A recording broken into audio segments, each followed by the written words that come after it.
आधी मी फार त्याला काही सिरियसली घेतलं नाही, पण हळूहळू हुशार असल्यामुळे, सर्वांना मदत करत असल्यामुळे स्पर्धेमध्ये आम्ही एकमेकांच्या स्पर्धा करू लागलो. वेळ संपली म्हणून जायला सांगणार इतक्यात तो समोर आला. सगळेजण रिझल्ट घेऊन इकडे तिकडे बागडत होते. माझी नजर मात्र त्याला शोधत होती. दुसऱ्या दिवशी ते कार्ड घेतलं आणि उघडून पाहिलं, तर त्यात लिहिलं होतं, डिस्क्लेमर. ही कथा सत्य घटनांवर आधारित असली तरी पहिल्या क्रशच्या प्रेमाखातर त्यांचं सध्याचं आयुष्य क्रश होऊ नये म्हणून यातील पात्रांची नावे, त्यांची ओळख तसेच कथानकातील काही तपशील गोपनीयतेच्या कारणास्तव बदललेले आहेत. ही कथा केवळ मनोरंजनासाठी सादर करण्यात आलेली आहे. जर त्याचं साधर्म्य तुमच्या पहिल्या क्रशशी असेल तर तो निव्वळ योगायोग समजावा. कथेमधील भावना, विचार आणि अनुभव हे कथाकथनाच्या स्वरूपानुसार मांडलेले आहेत. प्रेक्षकांनी ही कथा वैयक्तिक आकलन आणि संवेदनशीलता लक्षात घेऊन आपल्या क्रशच्या आठवणीत आकंठ बुडून पाहावी. क्रश पहिलं वहिलं. मी 6वीत गेले होते आणि उन्हाळ्याच्या सुट्ट्या संपून शाळा नुकतीच सुरू झाली होती.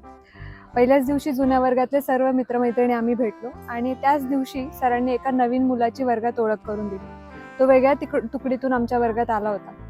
पहिल्याच दिवशी त्याने पूर्ण वर्गामध्ये स्वतःचा दबदबा निर्माण केला. हुशार होता, कॉन्फिडंट होता आणि सरांनी विचारलेल्या प्रत्येक प्रश्नाचं उत्तर त्याच्याकडे होतं. आधी मी फार त्याला काही सिरियसली घेतलं नाही, पण हळूहळू हुशार असल्यामुळे, सर्वांना मदत करत असल्यामुळे त्याचा प्रभाव पडायला सुरुवात झाली. आता मात्र त्यांनी कोणाला मदत केली तर मला वाईट वाटत असे. कायम असं वाटत असे की त्यांनी मला मदत करायला हवी, माझ्यासोबत राहायला हवं आणि मी या ना त्या कारणाने त्याच्या सहवासात राहण्याचा प्रयत्न करू लागले. त्याला इम्प्रेस करण्यासाठी वेगवेगळ्या विषयांमध्ये मी आता स्वतः तयारी करू लागले. एकदा एका सायन्स प्रोजेक्टमध्ये तो माझा पार्टनर होता. तेव्हा इतका आनंद झाला.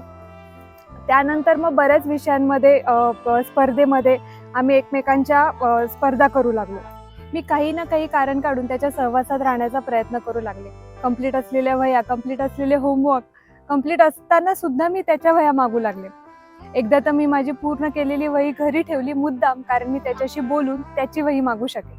अशा एक ना अनेक कारणांमुळे मी त्याच्या सहवासात राहण्याचा पूर्णपणे प्रयत्न करू लागले.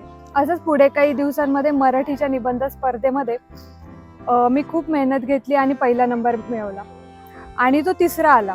पण यावेळी जसं त्यांनी दुसऱ्या आलेल्या मुलीचं कौतुक केलं तसंच माझं केलं आणि आता मात्र मला राग आला. म्हणजे मी कुण्या ऑर्डिनरी मुली सारखीच त्याच्यासाठी आहे ही एक भावना माझ्या डोक्यात तयार झाली आणि मी त्याशी बोलणं कमी केलं. आता हे त्याच्याही लक्षात आलंच असेल, परंतु मी बोलणं कमी केलं. आणि असंच पुढे काही दिवसांनी गणिताची स्पर्धेचं नियोजन करण्यात आलं. यावेळी मात्र मी त्याकडे बिलकुल मदतीसाठी गेले नाही आणि तो या स्पर्धेचं नियोजन करणाऱ्या ग्रुपमध्ये असल्यामुळे तो या स्पर्धेतही नव्हता. वरवर जरी असं वाटत असेल की तो असला काय नसला काय मला काही फरक पडत नाही, पण आत कुठेतरी असं वाटत होतं की तो का नाही. अखेर स्पर्धेचा दिवस आला. मी खूप तयारी केली होती. प्रत्येक फेरीत मी माझं पूर्णपणे देत होते, पण शेवटच्या एका फेरीमध्ये मी अडकले. मला ते गणित काही सुटेना. एका स्टेपमुळे माझं उत्तर चुकतंय हे माझ्या लक्षात आलं आणि आता परीक्षक वेळ संपली म्हणून जायला सांगणार इतक्यात तो समोर आला आणि परीक्षकांना समजावून सांगू लागला की कशी मी हुशार आहे, कशी मी या गणिताच्या स्पर्धेसाठी तयारी केली आहे, आधी झालेल्या सर्व फेऱ्यांमध्ये कसं मी कमीत कमी वेळेत उत्तर दिलंय, तर आपण तिला अजून एक संधी द्यायला हवी. परीक्षकांनी 2 मिनिटे चर्चा करून त्याचं म्हणणं मान्य केलं आणि मला आणखीन एक संधी मिळाली.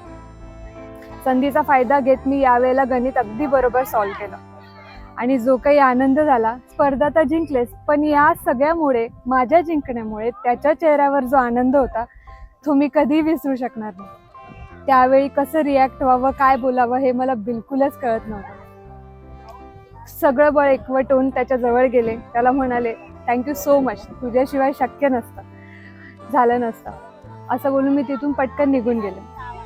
त्याच्यासोबतचा हा बॉन्ड खूप खूप जास्त स्ट्रॉंग होत गेला. वर्ष असंच एकेका स्पर्धेमध्ये एकेका गोष्टींमध्ये उडून गेलं. शेवटी निकालाचा दिवस आला. वर्षाच्या शेवटी सर्वजण पुन्हा एकदा शाळेत भेटले. आता आपण 7व्या वर्गात जाणार. सगळेजण रिझल्ट घेऊन इकडे तिकडे बागडत होते. माझी नजर मात्र त्याला शोधत होती. अखेर तो दिसला. तोच हसरा, सुंदर चेहरा, पण यावेळी डोळ्यात उदासी होती. मी जवळ गेले आणि विचारलं, काय झालं, मार्क आलेत ना? चांगले. तर तो म्हणे हो बरे आलेत, पण मला एक गोष्ट सांगायची. म्हटलं बोल की. तर म्हणे हा या शाळेतला माझा शेवटचा निकाल आहे. बाबांची बदली झाली, आम्ही नवीन शहरात जाणार आहोत. क्षणभर मला कळेनाच की काय बोलावं. पुन्हा एकदा खात्री करण्यासाठी मी विचारलं, मग तू जाणार? तर तो म्हणाला हो जावं तर लागेल. जाता आता हातात एक कार्ड ठेवलं आणि बाय म्हणाला. अगदी नजरे आड होईपर्यंत तो मला बाय करत होता आणि मी त्याला बाय करत होते. त्याच निराशाजनक भावनेने मी घरी आले, पण ते कार्ड काही माझी उघडून बघायची हिंमत होत नव्हती. दुसऱ्या दिवशी ते कार्ड घेतलं आणि उघडून पाहिलं, तर त्यात लिहिलं होतं, स्पेशलपणा कायम दाखवायचा नसतो. तू पहिल्या दिवसापासून माझ्यासाठी स्पेशल होतीस. मी फक्त तो स्पेशलपणा जपत होतो. क्रश पहिलं वहिलं. तुमचंही असेल ना क्रश पहिलं वहिलं? हृदयाच्या बंद कप्प्यात ते आम्हाला सांगा. घाबरू नका. तुमची ही सत्यकथा असली तरी पहिल्या क्रशच्या प्रेमाखातर तुमचं सध्याचं आयुष्य क्रश होऊ नये म्हणून तुमची ओळख न सांगता आमच्या कलाकारांकडून आम्ही ती सादर करू. तेव्हा वाट कसली बघताय?